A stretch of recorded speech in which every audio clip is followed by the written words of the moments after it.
Welcome to Canada's most irreverent talk show. This is the Andrew Lawton Show, brought to you by True North. We're going to talk about this in a bit more detail, but I first wanted to bring in Marc Morano, who has gone into the belly of the beast once again. He was in Dubai at COP28. He's been, we had him on last year when he was at what he termed the Sharm el Shakedown in Egypt. Marc, good to talk to you. Thanks for coming on today. Thank you, Andrew. Happy to be here. I'm finally back from Dubai, one of the greatest cities I've ever visited, by the way. Yeah, so last year you rode in on the camel at what you dubbed the Sharm el Shakedown in Egypt. Today it's, or this time it was Dubai. What's been the overarching theme of it? What was the flavor of the conference this year?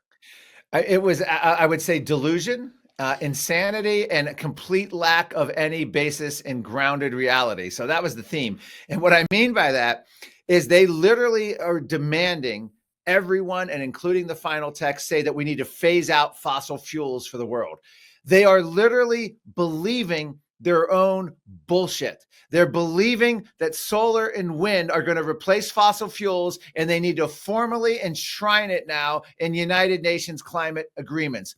It got so bad that the president of the COP pushed back on this with the former president of Ireland, Mary Robinson. And he said, of course, there's no science to support that. And he was right. The UN's own documents from ClimateGate, Phil Jones, a lead UN scientist, admitted that the whole net zero 1.5 degree, 2 degrees Celsius temperature goals were pulled from thin air. They're just political goals. But they want to make it sound as though they're apocalyptic scientific predictions. He had to back down from his predictions. Saudi Arabia, if you want to know who the hero of this conference was, Saudi Arabia is the one who said, this is just delusional. We're not going along with this. Guess who was doubling down and pushing us to this renewable replacing fossil fuel?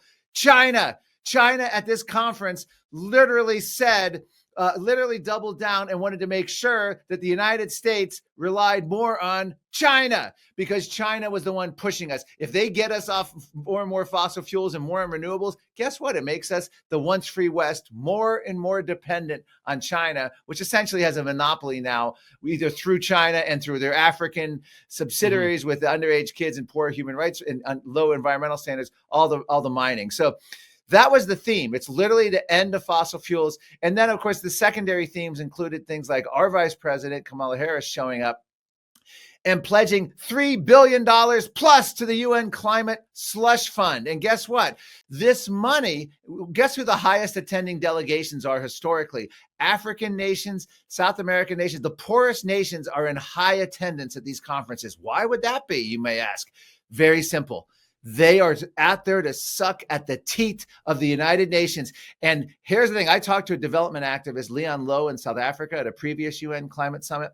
He said this money will go to the country's leaders who are best able to keep their citizens locked in poverty. So if you're a socialist dictator, authoritarian in Africa, you are now going to be getting the most UN cash, more than other leaders, because you can keep your citizens locked in poverty. Aside from that, even the Financial Times thought this was going too far. They had an entire feature article during the Dubai UN Climate Summit about how Western carbon offset companies, to assuage us, the white liberal, not liberal, but the white guilt association and the wealthy nations, was buying up sometimes 25% of land in African nation after African nation to literally set it aside so they can't develop it, so white liberals can feel good about themselves in other countries. So we're doubly harming development in African and poor nations in South America. We're paying their leaders, giving them the most money to those who don't develop, and we're stopping them from developing by buying up massive carbon offsets. And sure, it'll give a little bit of cash to the country now,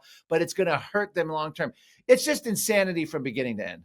Let me go back to that comment you alluded to by the president of COP. This was Sultan Al Jaber, I believe, yes, who comes out representing the UAE and says that, oh yeah, no, there's no science. It doesn't make sense, this whole phase out of oil and gas, which is a very consistent position with being the guy who is tasked with handling this file on a very oil-rich nation. Last year, the conference was in Egypt. Again, Egypt is not a country that is not making money off of its oil reserves here. I think it has like the 6th largest in Africa or something like that, and the UAE an even larger supply. So I mean, these countries hosting these summits in the first place, like, is it just paying lip service? Like, are they even true believers in this? No, the way this works is I've been to 18 out of the last 20 since 2014. And I've also been to 2 UN Earth summits.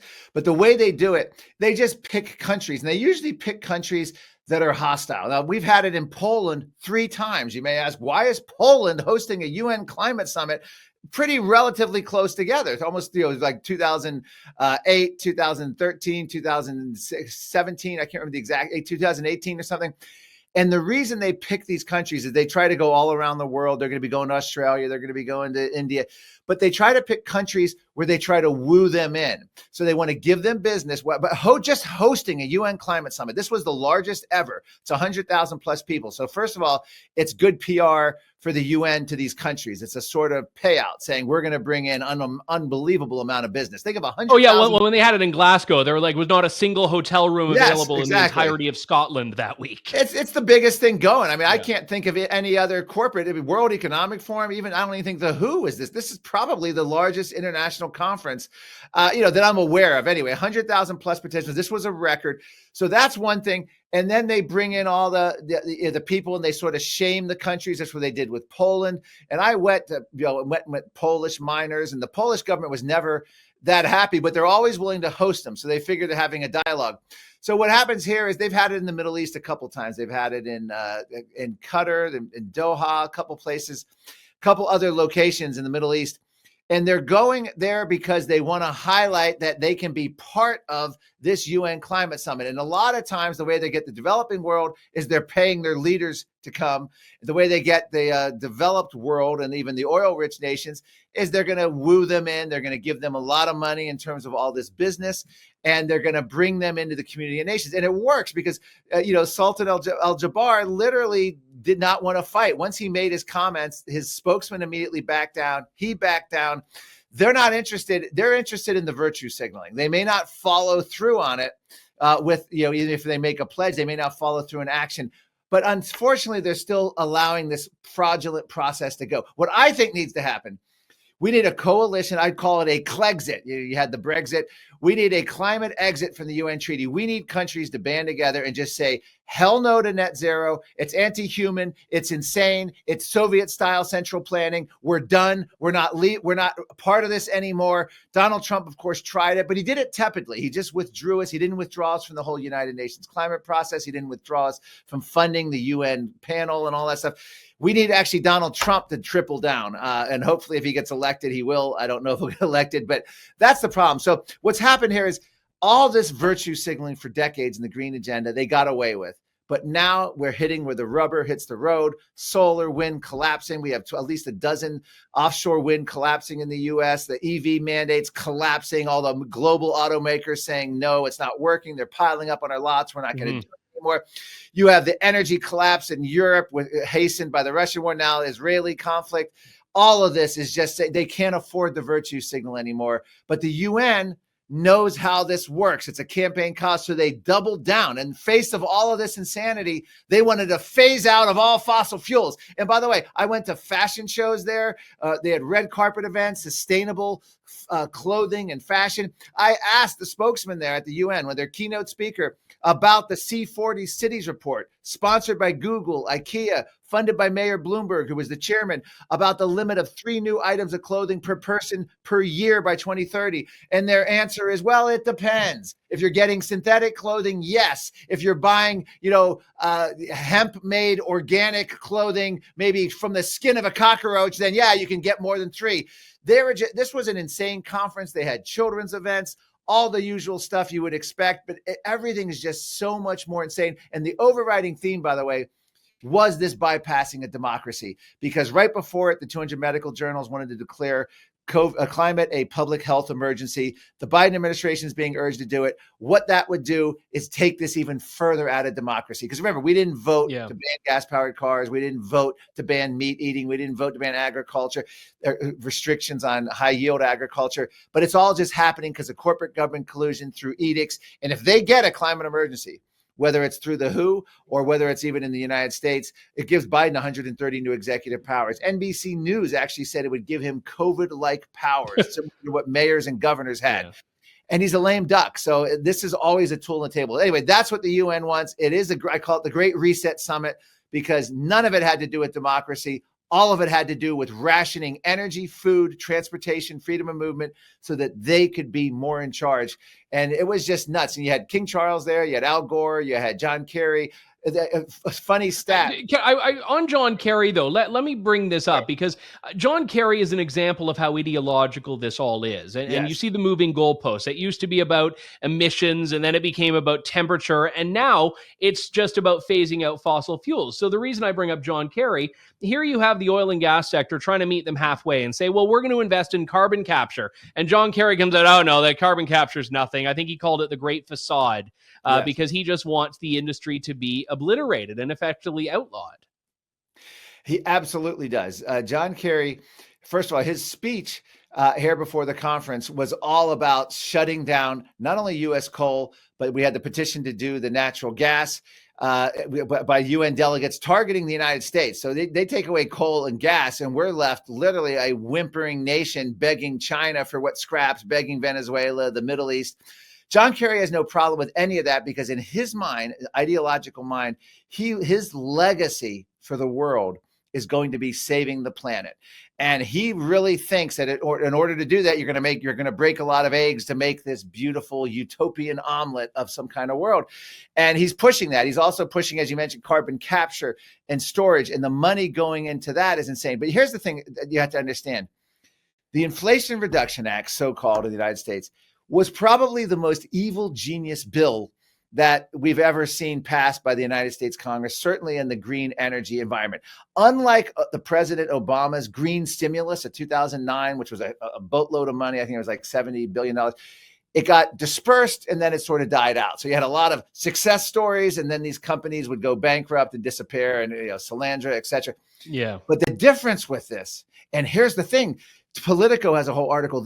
European nations want to model. The difference with the Inflation Reduction Act, it bakes in for decades green mandates, subsidies, regulations that just keep kicking and kicking and kicking and kicking. So you're going to have companies, governors, legislators, states, everyone just sucking at that teat for decades to come on this money that's going to be completely reauthorized and reauthorized. And it makes the green agenda not go away like we had under Obama once the money runs out, because the money is designed never to run out. And the UN views this wealth transfer from the West to the South as being a feature and not a bug of this all, do they not? Yeah, Otto Edenhofer, who years ago said this was not about environmental policy. This was about redistributing wealth by climate policy. This has nothing to do with environmental policy. I mean, he was very explicit. The whole IPCC basis and the climate treaty basis, this is not about environment at all. It's about creating what they see as equity in the world. And unfortunately, even though I would say climate skeptics, if you will, are winning, we just had a Nobel Prize winning scientist, Dr. John Clauser, who won the Nobel last year, come out and say climate basically is a, he didn't see the word hoax, but he said basically was pseudoscience and it was nonsense. And he went on, and the Washington Post actually featured it.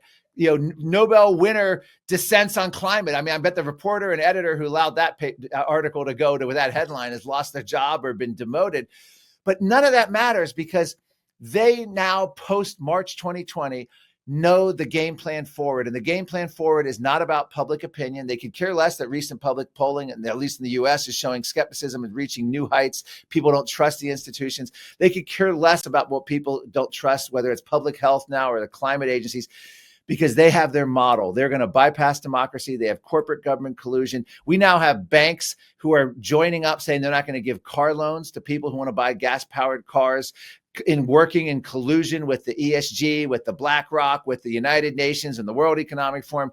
And so we are citizens facing perhaps something we haven't ever faced this nakedly. They are just doubling down on raw power and bypassing a democracy with corporate government collusion. And that's what this UN conference was celebrating. That's why if you watched it, you were just like, this is insane. They're talking about phasing out fossil fuels. They're talking about billions here. They're talking about Soviet style central planning for decades into the future with all this net zero. I mean, again, regulations on every aspect of your life, down to how many clothes you can buy, to the cars, to your thermostat, to your diets. The World Economic Forum was there. The World Health Organization was there. It's just incredible. And by the way, one little note is the British Foreign Secretary, Richie Rich, as Mark Stein calls him, Richie Sunak, and King Charles all flew on 3 separate private jets to the conference. But it's okay because they're important. The same conference, by the way, which CNN coincided an article, literally CNN travel article, and I have it as my headline at Climate Depot, carbon passports are the thing of the future for travel. They're talking about massive restrictions on international travel when we need carbon passports, limits. When you hit your max, you can't travel. We have activists saying under declared climate emergency, you can't just fly whenever you want. It has to be, quote, morally justified. This was all the sentiment at this UN conference. They have like the diplomatic passport equivalent of the carbon passport. On theirs, it's very much a different rule. Yes. They have a higher limit or no limit at all. You did great work there. Glad you made it out alive. Marc Morano, you can check out his work over at climatedepot.com. Thanks so much, Mark. Thank you. And we also did a protest, which you can go to Climate Depot and see. We did a Just Say No style protest. We blocked traffic and we said no to net zero and no to meat bans. So we did you destroy any priceless art? No, we didn't. Yeah. Okay. All right. Well, you have some standards, unlike the other folks you're up against. Mark, thanks very much. Thank you, Andrew. Appreciate it. Thanks for listening to The Andrew Lawton Show. Support the program by donating to True North at www.tnc.news.